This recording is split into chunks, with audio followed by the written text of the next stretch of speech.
que c'est dur. Que c'est dur. Les Verts viennent d'enchaîner avec une deuxième victoire. Je prends mes rêves pour des réalités. Faut que je recommence. C'était drôle. C'était drôle, tu pouvais faire ça.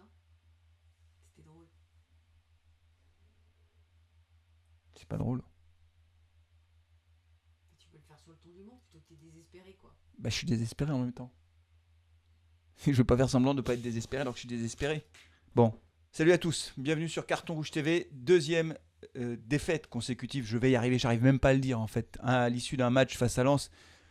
Ah, c'est dur. Ah, franchement, c'est très très dur. Et c'était très très dur. Évidemment, dans cette vidéo, on va refaire le débrief de ce match.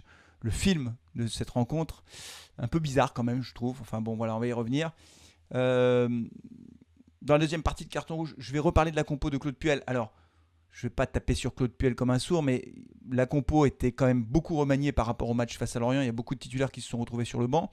Ce que je vais surtout aborder, c'est son système de jeu, un espèce de 4-2-3-1 qui ne marche pas. Ça ne marche pas, Claude. Claude, ça ne marche pas ton truc. Voilà. Et enfin, pardon, dernière partie de Carton Rouge qui sera consacrée, ça me fait même tousser ce truc-là, qui sera consacrée à la faiblesse technique des joueurs, mais c'est incroyable de voir ça. Vraiment, j'ai été affligé par le niveau technique de ce match, mais on en parlera tout à l'heure dans la troisième partie de Carton Rouge. Je vous propose de démarrer tout de suite avec le débrief de ce triste match, de cette triste défaite des Stéphanois.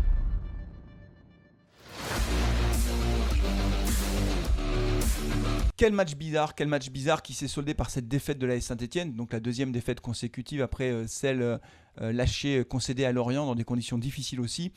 Une défaite assez bizarre en réalité, puisque les Verts ont perdu donc 3-2 avec un début de match, les 15 premières mi-temps, assez équilibré, où il ne se passe pas grand-chose, les joueurs s'observent, les équipes s'observent.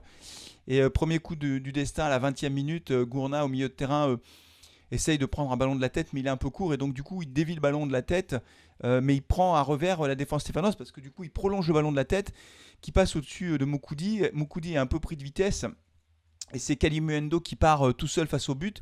Et là, Moukoudi, qui n'arrive pas à le rattraper, puisqu'il est très rapide, l'attaquant lorientais, fait une faute dans la surface de réparation, une faute un peu bête en fait, même si honnêtement c'était compliqué pour lui de défendre parce qu'il avait du retard, mais c'est une faute bête et il y a penalty et Jesse Moulin qui finalement a une bonne inspiration puisqu'il ne bouge pas sur le penalty, mais le penalty est tiré assez fort et c'est Sotoka qui ouvre le score à la 20e minute. Et là, ce qui a été frappant, et pendant le live je l'ai noté, c'est que les Verts n'y étaient plus, ça les a assommés. Et donc ils étaient plus sur le terrain en fait. Et là, patatras, dans la foulée, Lens marque le deuxième but, Lens fait le break dès la 24e minute de jeu, et c'est le Kalimuendo qui marque un but à l'issue d'un bon raid de Fofana, qui dribble toute la défense, il passe tout le monde en revue, nickel, il ouvre pour Kalimuendo, et une frappe qui passe quasiment entre les jambes de Jesse Moulin qui n'a pas été impérial sur ce coup-là, et donc ça fait 2-0. Et on est en grande difficulté, voilà, on est à la moitié de la première mi-temps et on est déjà mené 2-0, on n'a rien vu venir. Alors après, il y a quand même une réaction d'orgueil des Stéphanois, qui se sont montrés beaucoup plus offensifs. Ils ont même eu un gros temps fort entre, on va dire, la 30e et la 45e minute de jeu. Beaucoup de centres, notamment qui arrivaient par l'intermédiaire du côté de Debuchy. Les Stéphanois se sont montrés dangereux. Et ils réduisent logiquement le score au vu de la physionomie de cette fin de première mi-temps par l'intermédiaire du sergent Moukoudi qui reprend un corner d'Adil Aouchiche, comme à Lorient d'ailleurs. Mais là, il le reprend de la tête cette fois-ci. Belle tête, qui laisse aucune chance au gardien lensois. Ça fait 2-1. Juste avant la mi-temps, on reprend espoir. Je me dis que là, il y a peut-être un coup à jouer. Et je m'attendais à ce que dès le début de la deuxième mi-temps, les Verts rentrent fort dans cette deuxième mi-temps. Et là, grosse déception, les Verts ne font rien en ce début de deuxième mi-temps, complètement apathique. Voilà, il ne se passe pas grand-chose et ça tourne. Et on fait des passes en retrait. On est resté dans notre camp. Et vas-y que je te passe à Debuchy, qui repasse à Cissé, à Moukoudi, qui repasse à Kolo, qui lui-même revient en arrière. On passe à Aouchiche, mais Aouchiche revient derrière. Il ne se passe rien. Alors Claude Puel fait ses premiers changements à peu près à l'heure de jeu. Il va sortir notamment Arnaud Nordin. D'ailleurs, c'était un peu bizarre parce que je n'ai pas trouvé que c'était le plus mauvais des joueurs. Il va faire rentrer Modeste et Bouanga. Et donc là, il y a un peu plus de dynamisme dans le jeu. Denis Bouanga essaie d'apporter un peu de vitesse, un peu de technicité. mais il ne se passe pas grand-chose en réalité. C'est même Lens qui aurait dû tripler la mise à plusieurs reprises. D'abord, ils ont tapé le poteau. C'est Fofana qui est au deuxième poteau, justement, reprend un ballon. Un peu le même but que le deuxième but à Lens. En fait, un centre qui passe devant le but de Jesse Moulin. Personne pour l'intercepter. Fofana au deuxième, il reprend, ça frappe le poteau. Et après, une grosse occasion lensoise où là, Jesse Moulin s'est interposé de fort belle manière. Mais vraiment, plusieurs fois, Lens aurait dû tuer le match en marquant le troisième but. Bon, ils ne le font pas, donc du coup on garde espoir. Les Verts ont poussé, ils se sont créés des occasions un petit peu en fin de match. Ils ont essayé de pousser jusqu'au bout. Ils ont tellement poussé qu'ils se sont découverts. À noter que Riyad Boudbouz est rentré à la 82e minute. Je ne l'ai pas trouvé inintéressant, Boudbouz. Mais alors à chaque fois que je dis ça, on me dit ah ouais, mais Boudbouz, c'est cuit, Boudbouz. Et moi, je ne trouve pas que les 8 minutes ou 10 minutes qu'il a pu jouer n'ont pas été catastrophiques. Il a fait beaucoup de centres. Techniquement, et je trouve qu'il est au-dessus du lot. Je suis désolé, je m'excuse, mais je le redis. Et donc les Verts se découvrent et fort logiquement, ils n'ont pas réussi à égaliser et ils se font prendre en contre à la 93e minute. C'est Dacosta qui va marquer le troisième but lensois. À noter que les Verts vont marquer le deuxième but quasiment dans la foulée avec une main dans la surface de réparation, un penalty qui a été transformé par Denis Bouanga. Au final, ça ne fait pas du tout nos affaires. On perd encore à domicile. La prochaine fois, on se déplace à Angers.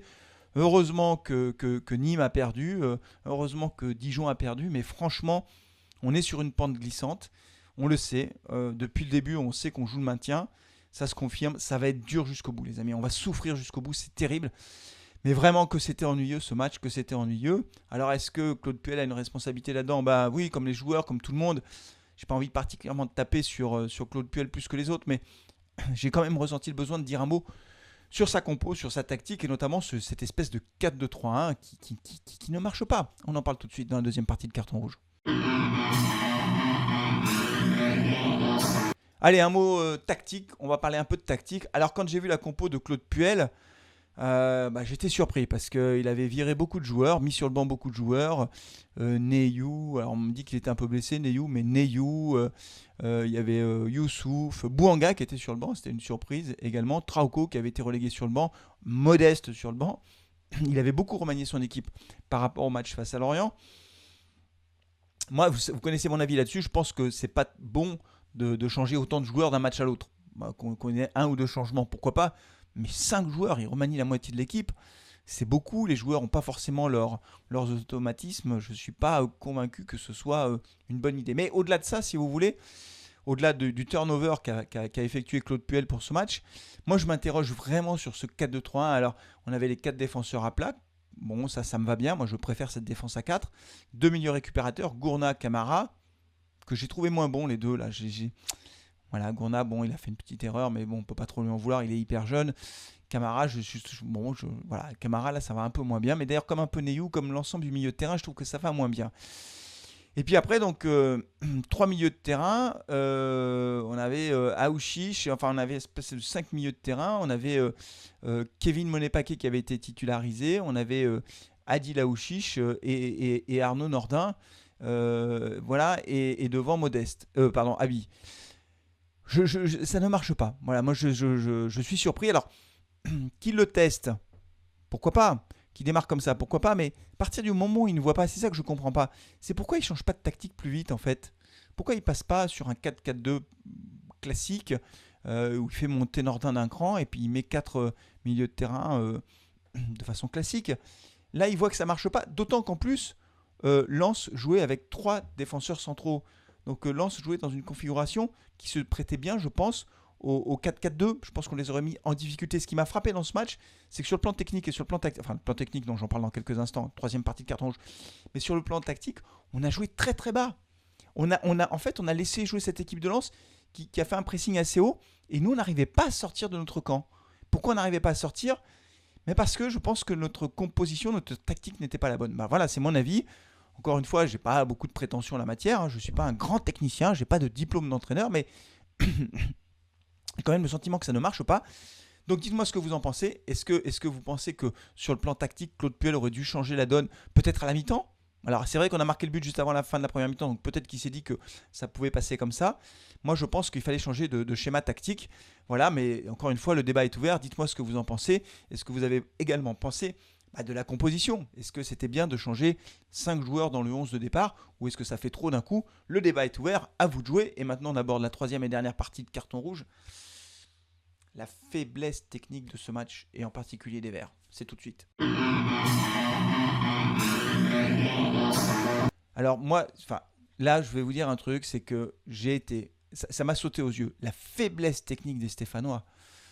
Alors, il y a eu quelques bonnes phases de jeu, hein, quelques-unes, pas beaucoup, mais quelques-unes. Notamment en première mi-temps, quand on a eu le temps fort et qu'on n'a pas arrêté de centrer. On a fait vraiment beaucoup de centres dans la surface de réparation. Peut-être trop d'ailleurs, parce qu'en fait, c'était toujours le même schéma.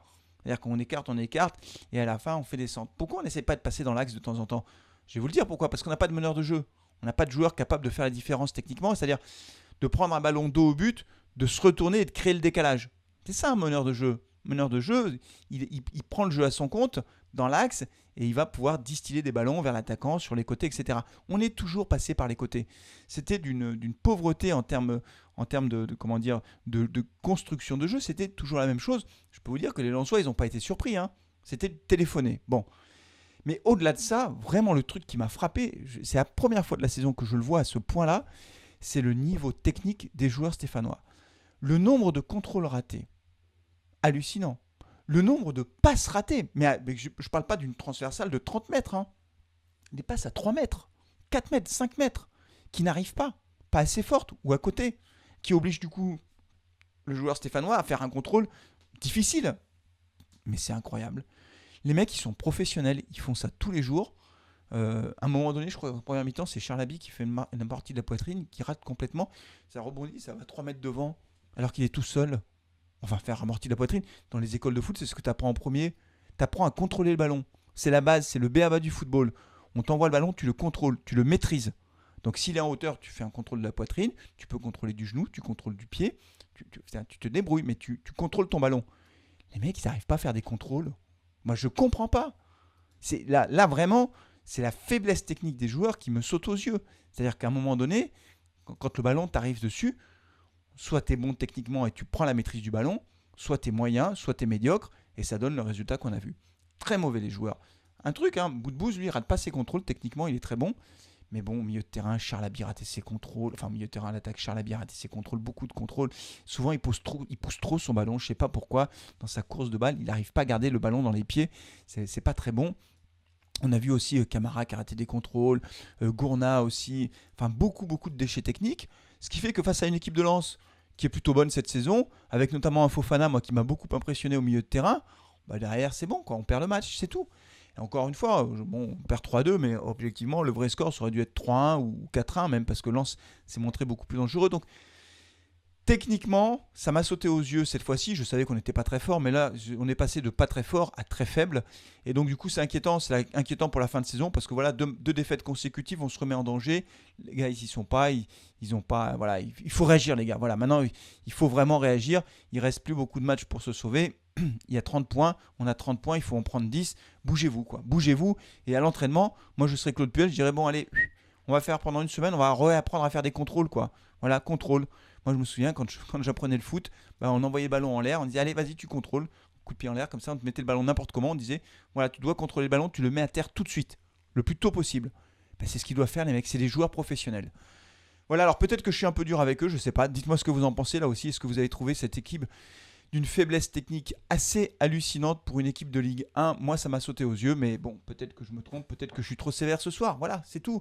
Et pendant le live, d'ailleurs, j'ai été très sévère puisque j'ai distribué un nombre de cartons rouges pour les personnes qui étaient en live, des supporters de Lyon, des gars qui venaient dire n'importe quoi sur le chat. Ils ont pris des cartons rouges. Alors peut-être que c'est la journée où je suis sévère avec les joueurs, mais je pense pas. Honnêtement, ils n'ont pas été bons. Et je pense que si j'avais donné des notes, ou si nous avions donné des notes, on aurait donné de sacrées mauvaises notes aux joueurs parce qu'ils ont été médiocres. Réveillez-vous les gars, réveillez-vous. Il est encore temps, mais ça commence à brûler.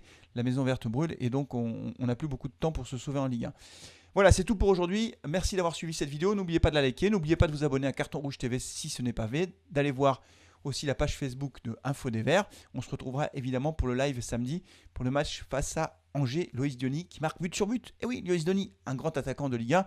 Alors là, il n'a pas marqué, mais il a provoqué le penalty. Donc Loïs Diony, rendez-vous samedi. Je suis sûr que s'il est sur le terrain, à ce moment-là, il aura très envie de montrer à son ancien club qu'il valait beaucoup plus que ce qu'il nous a montré à Saint-Etienne. Il n'a pas été bon à Saint-Etienne, mais peut-être que face à nous, il va se réveiller.